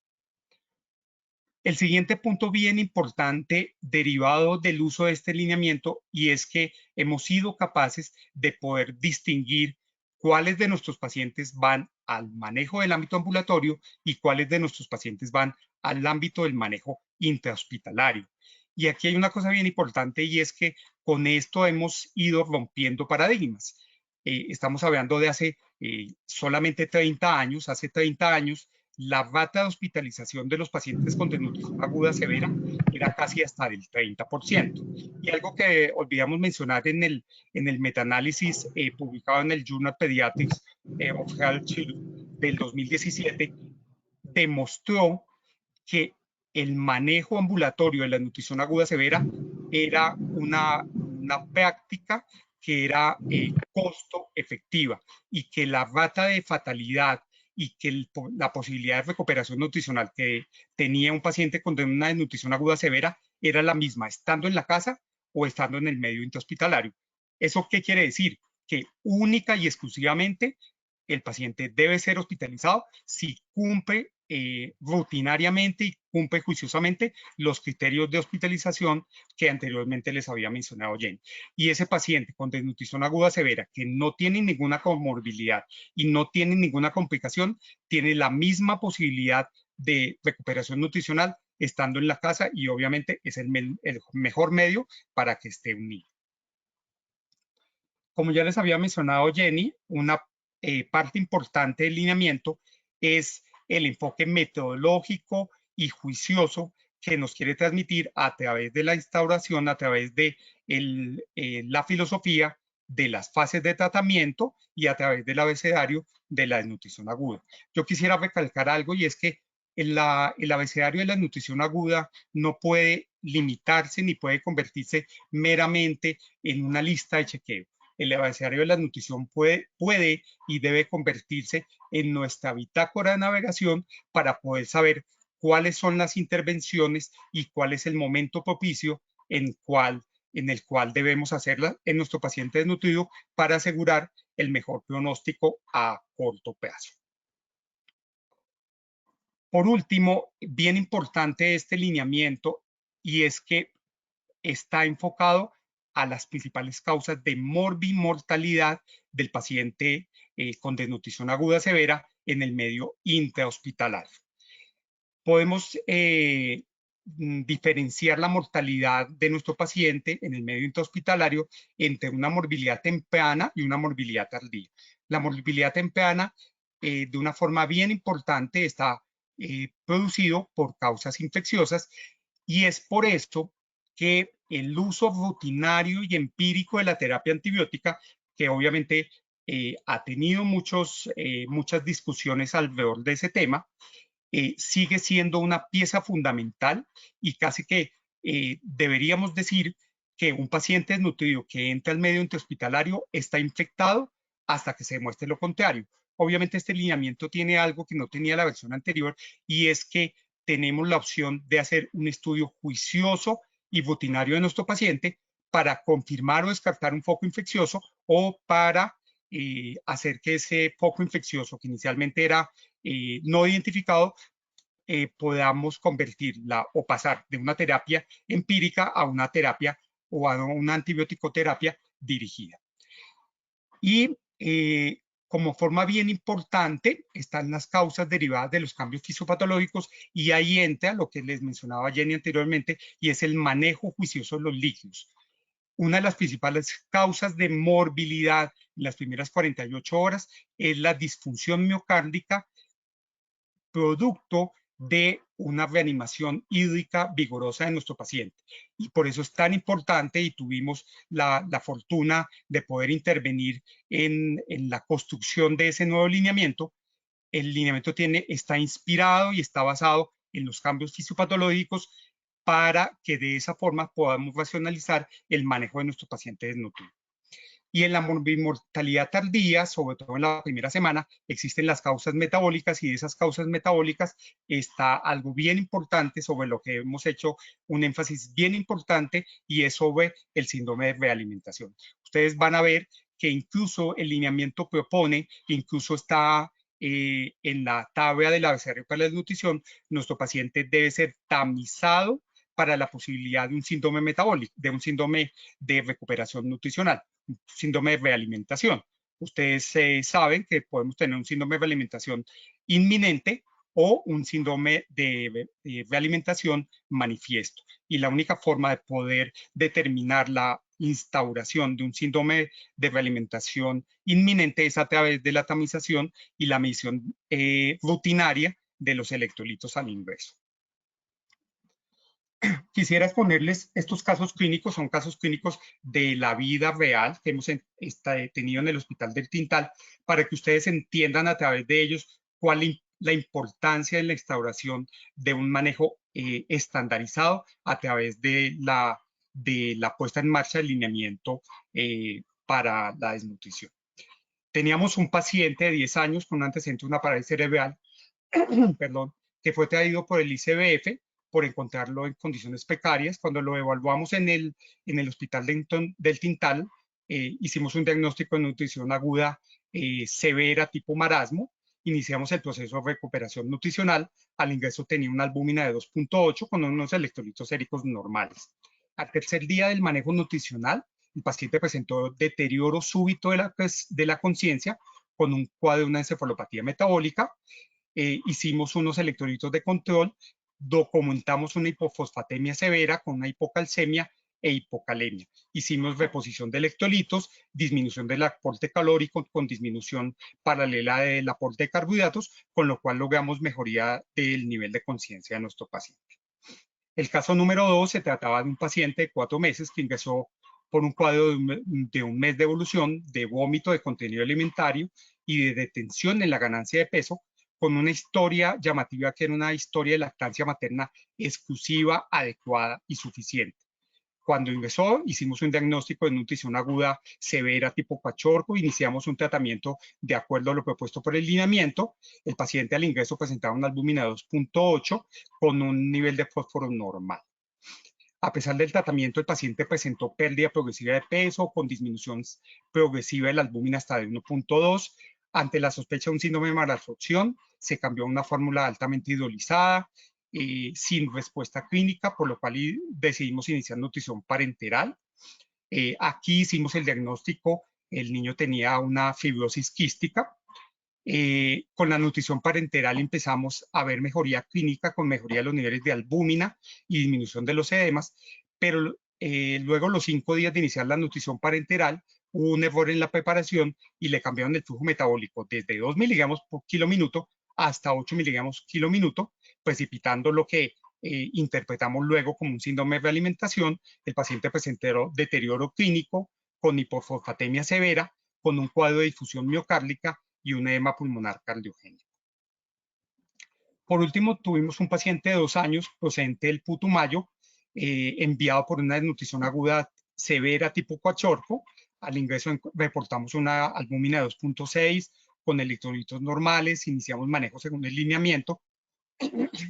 A las 48 horas presentó fósforo sérico 1.8, pero sin manifestaciones clínicas. Iniciamos reposición parenteral. Una vez superada la fase de estabilización, hicimos la transición a FTLC y a las 48 horas el paciente presentó un espasmo carpopedal con posiciones no pistótonos. Se documentó un calcio sérico de 4.8 con un fósforo de 0.6 y un magnesio de 0.8, los cuales no corregían a parecer de la reposición. Se hizo una junta médica con los servicios de nefrología y endocrinología. Así hicimos un diagnóstico de síndrome de realimentación y un síndrome de hueso hambriento. Se suspendió la FTLC, se continuó reposición de electrolitos, se introdujo lentamente y en dosis creciente la vitamina D y una vez lograda la estabilización metabólica, se reinició cautelosamente la FTLC. Con esto quiero mostrarles la importancia creciente que ha tenido el síndrome de realimentación dentro del tratamiento intrahospitalario de los pacientes desnutridos. Y esa misma importancia que se le ha dado en el envenenamiento también lo ha tenido la Organización Mundial de la Salud.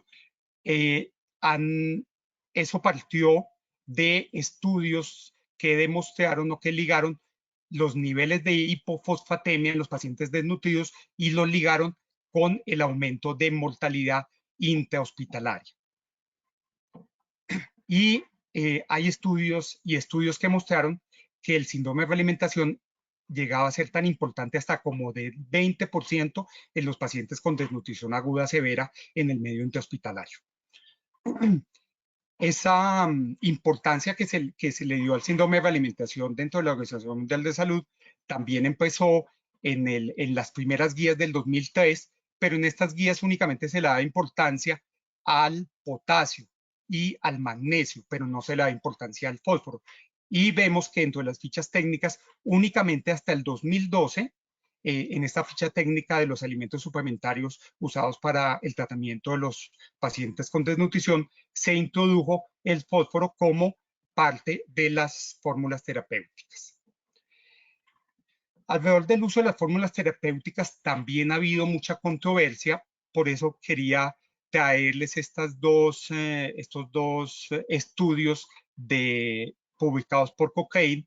Este primer estudio de Cochrane, donde evalúa el uso de las fórmulas terapéuticas y demuestra un aumento de la recuperación nutricional con disminución de la falla terapéutica cuando se usa fórmulas terapéuticas versus fórmulas convencionales. Y este último estudio, publicado en el 2019, donde se valora el uso de la FTLC y demuestra cómo la FTLC es una intervención costo efectiva que mejora la recuperación nutricional de nuestros pacientes, disminuye la rata de fallos terapéuticos, aunque no se demostró de una forma estadísticamente significativa su incidencia sobre la mortalidad. Pero tiene otras cosas importantes.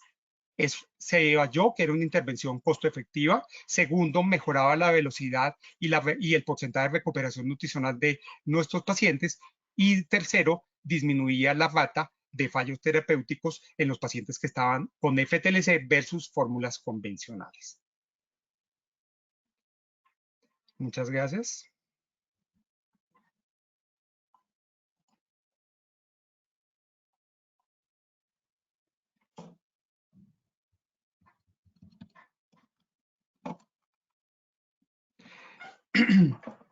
Si tenemos alguna pregunta o dejamos para...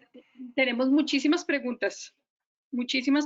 Entonces hay varias preguntas referentes pues a la implementación de práctica en situaciones que no son las convencionales, o sea, por fuera de Bogotá, digamos, y de los sitios apartados con respecto a varias cosas. La primera sería la implementación de estos lineamientos en comunidades indígenas o en comunidades aisladas, donde los problemas de comunicación, los problemas de acceso, hacen que sea difícil y proponen que debería haber como un aparte especial o un apartado especial que defina muy bien qué hacer con estos pacientes en esas situaciones críticas.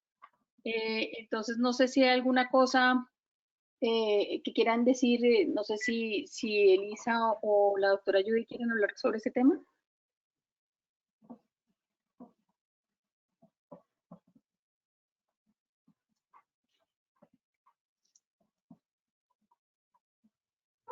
¿Me escuchan? Sí. Sí, ahí estamos escuchando.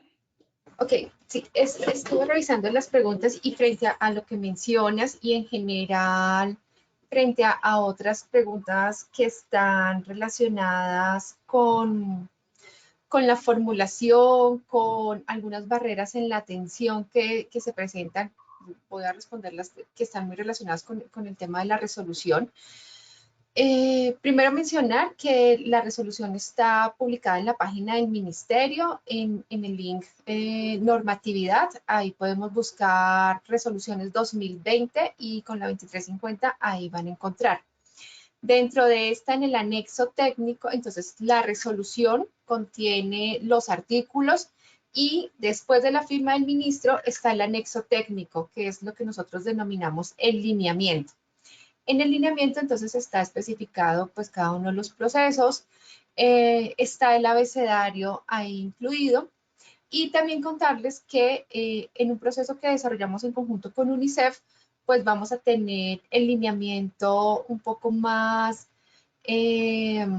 práctico para entender, pues para poder leerlo. Entendemos que a veces los documentos de resoluciones son un poco densos en la forma en cómo están presentados, pero vamos a tener una versión que tan pronto nos la entregue UNICEF, pues va a ser mucho más didáctica para realizar todo este proceso y va a ser muy claro, por ejemplo, las gráficas, las imágenes y demás que se utilizaron para esta actualización. Frente a la atención diferencial, nosotros, es un énfasis que lo mencionaba en mi presentación, en que esto forma parte de esas adecuaciones que deben hacer las EPS y las IPS. Es importante acá mencionar que las EPS tienen un porcentaje adicional de la UPC para la atención de población indígena, justamente porque se reconoce que el acceso a población rural y rural muy dispersa requiere requiere un costo adicional y este justamente está cubierto por esa UPC, un porcentaje adicional a lo que se paga por la población que está en Bogotá. También mencionamos la importancia que se debe hacer frente al enfoque étnico porque más allá del tratamiento, que es lo que está describiendo la resolución y las responsabilidades, el enfoque étnico hace referencia y en particular en este caso y en otros que tienen que ver con la atención en salud, es que los profesionales o que exista alguien que hable el idioma, por ejemplo, la población indígena y que permita una adecuada anamnesis, por ejemplo, para el manejo. Entonces, esas particularidades forman parte del trabajo que deben realizar las EPS y las IPS. Yo entiendo también gran parte de algunas de las preguntas están relacionadas con una especie de frustración que sentimos al decir, bueno, esto ya está, ya sabemos que se debe formular, ya sabemos que debe seguir esta ruta, pero ¿qué pasa cuando eso no se da? Y por eso aquí también somos claros en mencionar las responsabilidades que tiene la Superintendencia Nacional de Salud y el rol de las entidades territoriales también en esta vigilancia, porque nosotros como ministerio, uno, no somos quienes prestamos la atención, eso forma parte pues de nuestro sistema de salud bien o no tan chévere, funciona así y tenemos el proceso de centralización y la prestación del servicio está a cargo justamente de los operadores de esto que son las IPS. Entonces, cuando estos procesos no se dan, pues ahí el rol que juega la Superintendencia de Salud, que es quien dentro de nuestro sistema de salud está a cargo de hacer ese proceso de inspección, vigilancia y control. Lo mencioné en mi presentación, ustedes nunca van a ver que el Ministerio de Salud imponga una multa o imponga o haya sancionado a una EPS. Entonces aquí mencionarles que nosotros estamos trabajando muy de la mano con la superintendencia y en especial el delegado para la supervisión de instituciones y que pues están haciendo un proceso de revisión muy interesante en La Guajira. Esto se ha llevado a cabo y ha tenido bastantes resultados Y bueno, pues no es suficiente lo que hacemos, siempre habrá que hacer algo más, pero esto que les presentamos hoy pues es un avance significativo frente a lo que teníamos. No sé si ahí Jenny quiera complementar algo más.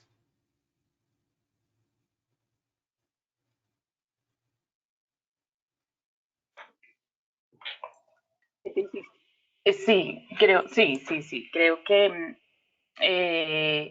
dentro de lo que nosotros hemos venido abordando en este lineamiento, muy bien lo menciona Elisa, lo que nos ha permitido es también trabajar con todas esas entidades eh, que tienen sus competencias y sus roles para la atención de los niños y empezar a identificar, que ese es como el ejercicio que hicimos desde el año 2015, identificar que nosotros desde el sector salud éramos los responsables de la atención de los niños con desnutrición.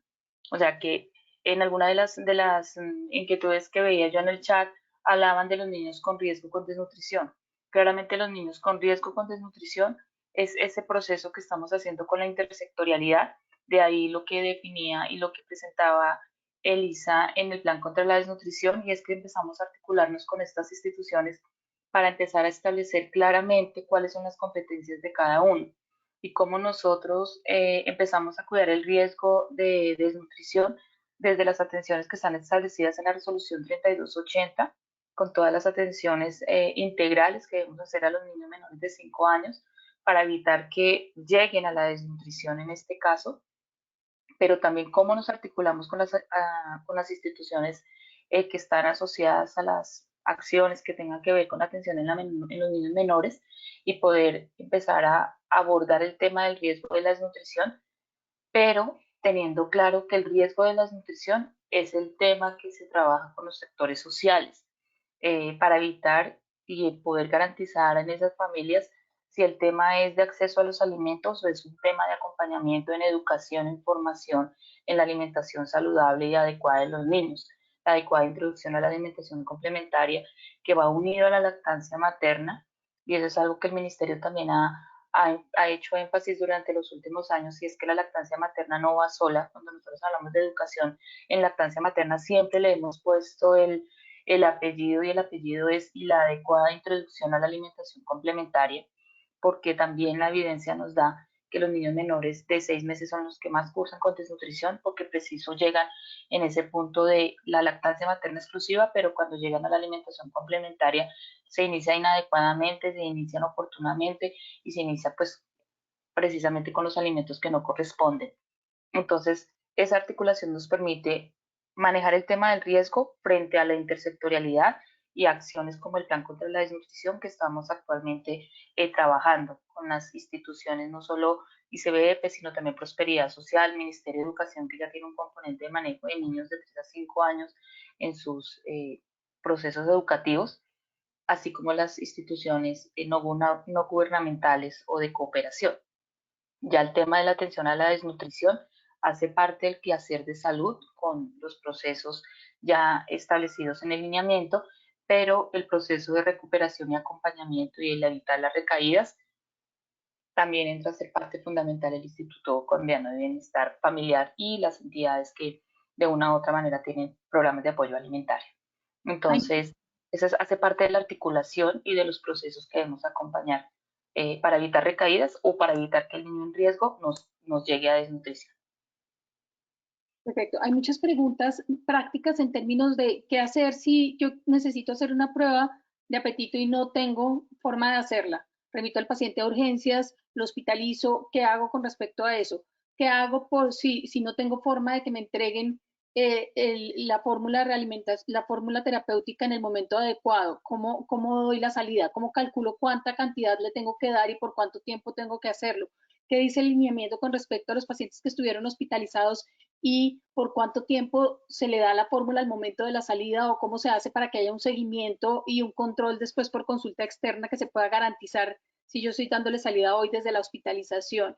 Ese tipo de preguntas que son las que hacen que para nosotros sea difícil la implementación de los lineamientos en términos prácticos y que hacen que sea un dolor de cabeza el MIPRES que no llegó, que no se pudo, que lo devolvieron, que 24, 48 horas y tú cómo haces el seguimiento de ese niño o cómo sabe si ese niño está recibiendo lo que tiene que recibir. Y con respecto a los lineamientos para la aplicación de nutrición parenteral, en caso de que no funcione la fórmula terapéutica, si hay algún lineamiento con respecto a eso. Eso desde el punto de vista de los niños que han sido hospitalizados y que salen, o los niños a los que se les va a hacer la prueba para decir si se hospitalizan o no se hospitalizan. En el tema, gracias, esas preguntas ya las hemos podido abordar con experiencias de instituciones que lo han podido abordar de manera adecuada, digámoslo así, y es primero la articulación que se tenga o la coordinación que se tenga para definir el tema de la atención de los menores de 5 años para el tema de la prueba de apetito. El recobro de la prueba de apetito, lo mencionaban que se le formulaban un sobre para hacer la prueba de apetito. No, el tema de la prueba de apetito es un sobre que se tiene disponible y si el niño para el tema de la formulación del tratamiento terapéutico, lo que se hace es identificar que ese niño tuvo una fórmula, un sobre para la fórmula para la prueba de apetito, entonces el niño requiere 80 sobres, lo que hacemos nosotros es entregarle 79 sobres porque el número 80 ya fue usado en su prueba de apetito. Eso para el tema de cobros y de la parte administrativa del cobro. Siempre el niño cuando sale de esa consulta con sus sobres asignados, siempre se le va a quitar un sobre porque el otro sobre perteneció a la prueba de apetito. Entonces eso para el tema del cobro. Eso por un lado. ¿Cómo se tiene el tema de la prueba de apetito? Aquí en unas instituciones lo que han hecho es establecer más o menos en promedio día, yo atiendo 5, 6, 7 niños día menores de 5 años. Se tiene dispuestos 5 sobres de fórmula terapéutica en consultorio para que ese niño que llegue con un posible diagnóstico de desnutrición y que se necesita hacer la prueba de apetito, se saca esa fórmula ya con la coordinación específica, se tiene en consultorio los 5 sobres para esos niños que posiblemente 1 o 2 van a requerir la fórmula.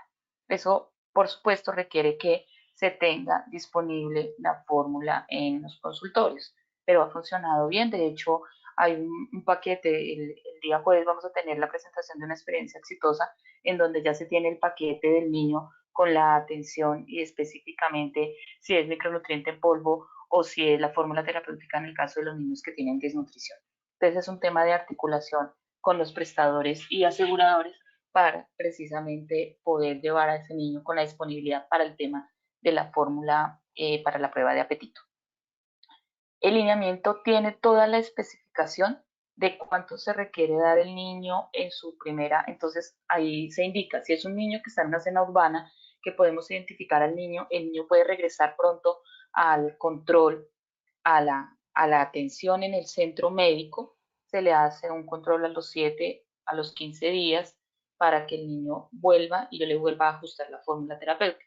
El problema es en los casos de los niños que viven en zonas rurales y rurales dispersas, porque ahí sí lo que recomendamos es que todos los niños salgan con más o menos un aproximado de 30 días de tratamiento cuando son severos o en moderados 15 días de tratamiento para que no tengamos dificultades en que el niño requirió menos fórmula y ya se quedó con otra fórmula en la casa.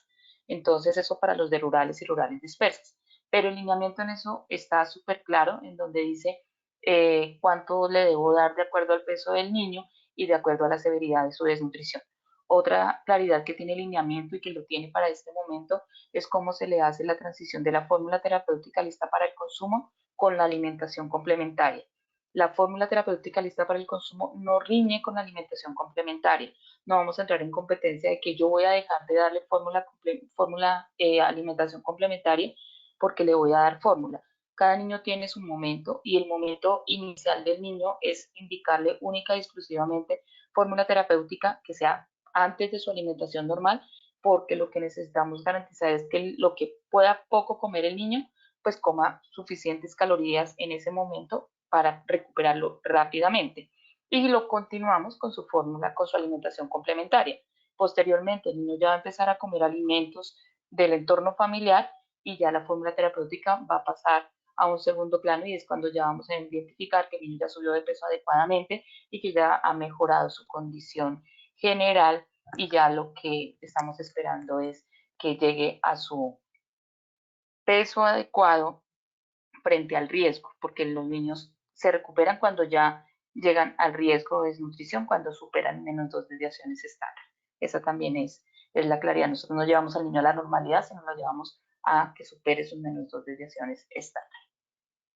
Muy bien, doctora, quería preguntarte con respecto a las barreras que encuentras tú del otro lado, o sea, ¿cuáles son las barreras que encuentran ustedes desde el punto de vista de la implementación en la consulta y en las urgencias diariamente? Y con respecto a los sitios apartados en donde no hay la opción de mirar los electrolitos o de mirar las proteínas o de mirar cómo está cómo está funcionando la parte del síndrome de realimentación y de cómo prevenirlo. Entonces, ¿qué alternativas o qué opciones nos recomiendas? A ver, en cuanto al síndrome de realimentación, quisiera aclarar varias cosas, porque estuve viendo el chat y creo que hay cosas que no quedan claras. Primero que todo, el síndrome de realimentación se puede presentar de forma inminente o de forma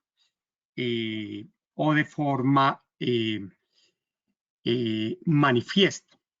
¿Qué es un síndrome de alimentación inminente? Es un niño que al ingreso tiene niveles de hipofosfatemia, hipomagnesemia e hipofosfatemia. ¿Qué ha demostrado la evidencia? Hay una evidencia muy consistente publicada en el 2019 del Journal American of Nutrition, respaldado por la NICE, donde han demostrado que esos pacientes que al ingreso tienen hipofosfatemia, hipomagnesemia e hipopotasemia tienen mayor riesgo de hacer síndrome de realimentación, y que una forma de prevenirlos es corrigiendo esos trastornos electrolíticos antes de iniciar el soporte nutricional. Entonces, idealmente esos niños desnutridos con alto riesgo deberían ser tamizados con electrolitos. Eso no quiere decir que el síndrome de realimentación no se puede monitorizar clínicamente. Uno lo puede monitorizar clínicamente. ¿Cómo se da cuenta uno que el paciente hace un síndrome de realimentación? Entonces, hay muchas manifestaciones clínicas y ustedes lo van a encontrar en el lineamiento. En el lineamiento hicimos una exposición bien detallada de cómo se correlacionan los trastornos electrolíticos con las manifestaciones clínicas del paciente. Entonces, si tenemos un paciente que empieza a hacer vómito persistente, un paciente que tiene trastorno del estado de conciencia, un paciente que tiene clínica de disfunción miocárdica, un paciente que tiene clínica de un edema pulmonar cardiogénico, un paciente que tiene debilidad muscular, un paciente que hace un hilio metabólico, ese es un niño que puede hacer y que puede estar haciendo un síndrome de realimentación. Entonces, hay formas bioquímicas de hacer el seguimiento, pero también hay unas formas clínicas de hacerlo en el caso de que no tengamos los recursos disponibles. Entonces, quiero dejar claro que la única forma de seguir un síndrome de realimentación no es bioquímico. Claro, lo ideal, y lo hacemos en los hospitales de tercer nivel, lo seguimos desde el punto de vista bioquímico y desde el punto de vista clínico. Pero en nuestros hospitales de primer nivel, nosotros tenemos algunos signos clínicos para poder monitorizar y poder saber si nuestro paciente está o no haciendo un síndrome de realimentación. Muy importante entonces tener en cuenta esos signos y tener en cuenta la posibilidad o la importancia de realizar la corrección hidroelectrolítica antes de iniciar la realimentación. Hay una pregunta que me parece importante porque no se toca tanto el tema en los menores de 6 meses a los que no se logra la relactancia o que no tenemos acceso a una lactancia materna. ¿Cómo se hace o cómo se accede a la fórmula? ¿Y qué han pensado ustedes con la implementación de los bancos de leche materna? ¿Cómo esto va a poder apoyarnos en ese sentido?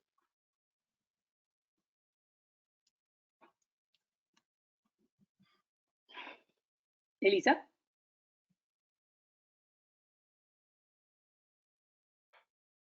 Bueno, los bancos de leche es una estrategia que sin duda puede aportar al proceso de recuperación nutricional en los niños menores de 6 meses. Sin embargo, tenemos algunas limitaciones. El volumen de donación de leche materna aún no es lo suficientemente grande que nos permita cubrir esas demandas que tendríamos de niños menores de 6 meses que requerirían, por ejemplo, o que podrían beneficiarse, por ejemplo, de este proceso. Entonces, si bien el banco tendría ese propósito, debemos mejorar muchísimo el proceso de donación de leche materna, que es como, digamos, la cantidad que se dona no es suficiente para cubrir las necesidades que tendrían estos niños. En segunda medida, estamos avanzando ya en la implementación y la normatividad de bancos de leche y lo que esperamos es que esto permita que vayan de la mano con EPS y IPS, que se mejore la implementación de esta estrategia en otros territorios del país que también pueden beneficiarse. Entonces, digamos que vamos a ir de la mano. Frente al manejo del menor de 6 meses había una pregunta que decía que cuál era el manejo para el niño menor de 6 meses con desnutrición aguda. Pues inicialmente la lactancia materna, la técnica de relactancia, y en esto hace un fuerte énfasis el lineamiento en cómo hacerlo. También contarles que vamos a tener un proceso de investigación frente a relactancia en algunos IPS y en algunos centros de recuperación nutricional que tiene el ICF, y eso nos va a permitir tener más evidencia de cómo avanzar en este proceso de relactancia. Ahora, si definitivamente pues no se puede ni con relactancia ni con la lactancia materna de la mamá, pues debemos recurrir a alguna fórmula de inicio que pueda utilizarse en estos niños. Pero siempre, siempre la primera medida debe ser lactancia materna o lograr relactancia en estos niños. No sé si el doc o Jenny me quieran complementar ahí. La fase de estabilización de los niños menores de 9 meses tiene, como ya lo dijo Lisa, una pieza fundamental, la piedra angular es la relactancia. En caso de que eso no se pueda o que sea, una posibilidad, digamos, a mediano plazo, debemos iniciar la fase de estabilización con F75 y la fase de transición la haríamos con una fórmula de iniciación en caso de que definitivamente no pueda ser relactado o mientras logramos instaurar y tener plenamente ya instaurado el proceso de lactancia materna. Entonces, el proceso de estabilización con F75, siempre teniendo como piedra angular la lactancia materna y el proceso de relactancia, y fórmula de iniciación para la fase de transición. ¿Y cómo se hace con la fórmula de iniciación si no hace parte, o sea, cómo se hace para la formulación de esa fórmula de iniciación? Que esa era otra de las preguntas, o sea, si se puede formular para garantizar que tengan acceso a esa fórmula.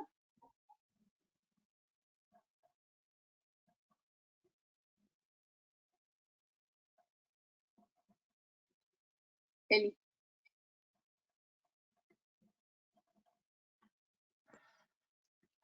Hola, hola. Sí, ahí te oímos.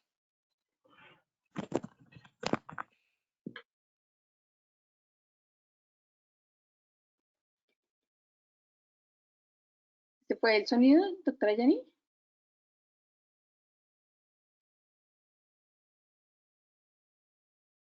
Se me había ido el sonido y no había escuchado.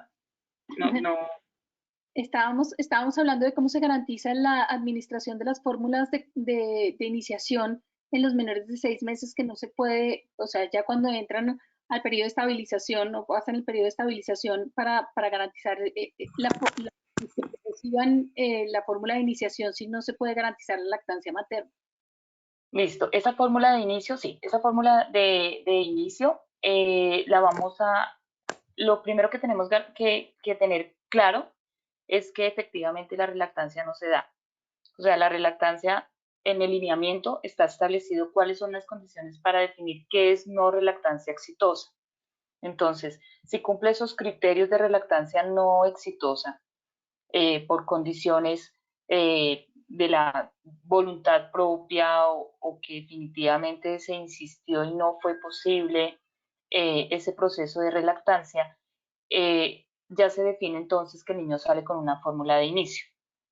En el lineamiento se estableció qué es lo que se considera, cuáles son las características de esa fórmula láctea de inicio, y esa fórmula láctea de inicio está en MIPRES.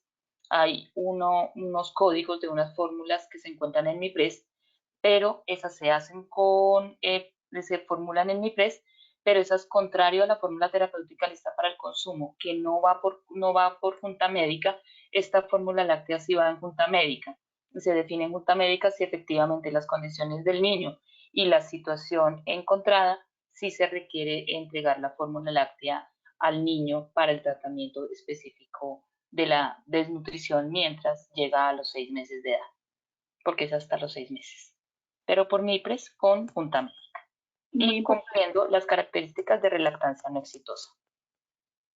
Que quede documentado eso. Muchísimas gracias. Sí, muy importante. Bueno, pues muchas gracias por estar aquí con nosotros. Tuvimos una audiencia muy, muy, muy grande. Muchas gracias a todos por acompañarnos. Pienso que es un tema muy importante y se notó por el interés de todas las personas que se presentaron. Yo creo que podríamos pensar en que tenemos que volver a reunirnos para seguir hablando del tema. Así que, pues, probablemente los volvemos a invitar nuevamente para seguir solucionando dudas, que hay muchas, y para mirar cómo funciona la implementación de esta iniciativa, que me parece muy importante. Muchísimas gracias a todos. Cerramos entonces nuestra presentación, invitándolos nuevamente a las reuniones semanales que tenemos, e invitándolos también a la plenaria que tenemos y a todos los otros eventos donde esperamos poder hablar también de los bancos de leche materna y de todas las iniciativas que hay con respecto al tema nutricional. Muchísimas gracias. A ustedes muchísimas gracias y a todos los asistentes un saludo muy especial. Muchas gracias por la atención. Muchas gracias a todos y feliz noche. Gracias a toda la organización de la sociedad. Muchas gracias, niñas, por esto que estuvo perfecto. Muchas gracias.